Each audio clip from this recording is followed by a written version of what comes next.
ആരുടെ? നിൻ്റെ എക്സിൻ്റെ.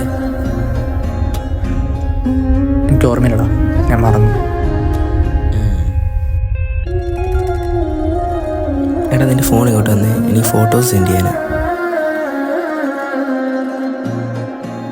പാസ്വേഡ് എന്താടാ? 11/07/2005.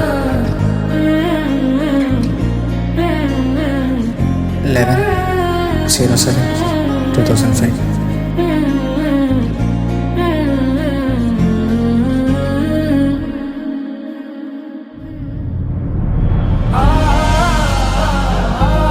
ഒരാളെ ആത്മാർത്ഥമായി സ്നേഹിച്ചാൽ നമുക്ക് അവരൊരിക്കലും മറക്കാൻ കഴിയില്ല. ഇനി അഥവാ മറന്നിട്ടുണ്ടെങ്കിൽ അത് ആത്മാർത്ഥമല്ലായിരുന്നു.